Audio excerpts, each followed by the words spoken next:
Le membre de la Royal Family au plus beau sourire a été révélé par des experts, et les fans seront peut-être surpris d'apprendre qu'il ne s'agit pas de Kate, la duchesse de Cambridge ou de Meghan Markle, la duchesse de Sussex. Des membres supérieurs de la famille royale sont souvent aperçus en train de sourire lors de fiançailles, ou de saluer des caméras clignotantes ou des foules de personnes rassemblées pour les voir.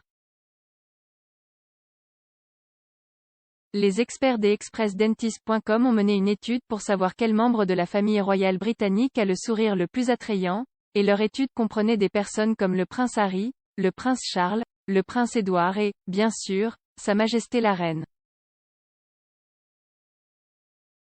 Beaucoup peuvent être surpris que Meghan Markle et Kate, la duchesse de Cambridge, n'aient pas décroché la première place de leur classement pour le meilleur sourire. Selon leur étude, la princesse Béatrice remporte la couronne du membre royal britannique au sourire le plus attrayant, tandis que Meghan bat Kate en ce qui concerne l'attractivité du sourire. La princesse Béatrice, 33 ans, devrait être tout sourire après avoir donné naissance à son premier enfant, une fille, samedi 18 septembre. Selon leur conclusion, la nouvelle mère, dont le bébé royal est 11e sur le trône et le 12e arrière-petit-enfant de la reine, a obtenu un énorme 9,09/10 pour le nombre d'or de son sourire et de la blancheur de ses dents. Après elle à la deuxième place, se trouve sa sœur, la princesse Eugénie, avec un score de 7,27/10, tandis que Meghan bat Kate à la troisième place avec un score de 6,82/10. La duchesse de Cambridge a obtenu un score de 5,91/10 la plaçant à la quatrième place, devant son mari le prince William avec un score de 5,45/10, qui se classe au-dessus de son frère le prince Harry d'Environ 2 points. Le futur monarque, le prince Charles, a pris la sixième place du classement avec un score de 4,09/10 en ce qui concerne l'attractivité de son sourire, tandis que son fils le prince Harry et sa sœur la princesse Anne se partagent la septième place avec un score de 3,63/10. La reine Elisabeth II n'a obtenu que 2,72/10 sur la base de son sourire et de la blancheur de ses dents, la plaçant à la neuvième place. Alors que la 10e place revient à son plus jeune enfant, prince Édouard, avec une note de 1,36/10.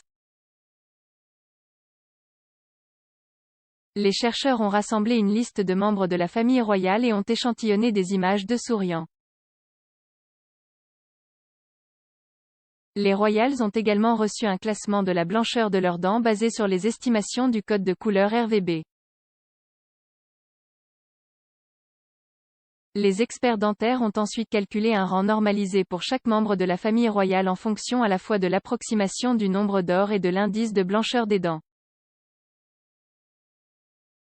Cela vient après une autre étude qui a classé les membres de la famille royale à l'aide d'un algorithme de vision par ordinateur pour approximer le nombre d'or géométrique du sourire de chaque membre royal.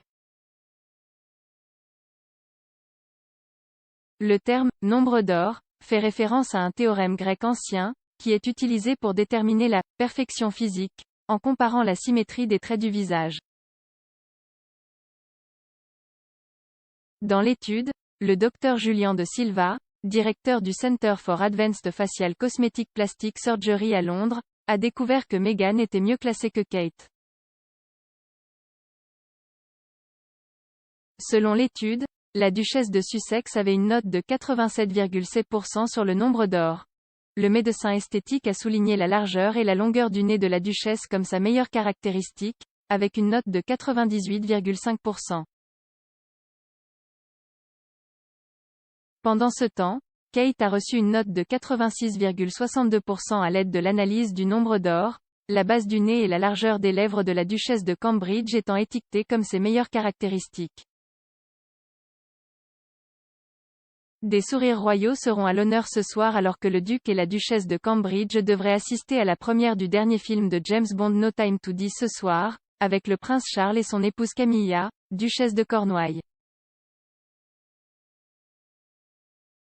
L'occasion marque un engagement commun rare pour les 4 membres de la famille royale, qui fouleront le tapis rouge du Royal Albert Hall aux côtés de stars de cinéma tels que Daniel Craig et Rami Malek. La famille royale a un lien notable avec l'industrie, le prince Charles étant parrain du British Film Institute, tandis que son fils, le prince William, est président de la British Academy of Film and Television Arts, BAFTA. Les deux couples ont été vus pour la dernière fois en public lors du sommet du G7 à Cornwall en juin, où la reine Elisabeth II était également présente. Ailleurs, le prince Harry et Meghan Markle sont rentrés chez eux dans leur résidence californienne après une excursion de 3 jours à New York. Le couple a effectué un certain nombre d'apparitions publiques, notamment un voyage au One World Trade Center et une visite dans une école de Harlem où Meghan a lu son livre pour enfants The Bench à des élèves de 7 et 8 ans. Le duc et la duchesse de Sussex ont également prononcé un discours à Global Citizen Live, une émission mondiale de 24 heures samedi. Le couple a exhorté les pays du premier monde à faire don d'1 milliard de doses de vaccins Covid-19 aux pays en développement lors de leur allocution depuis Central Park à New York.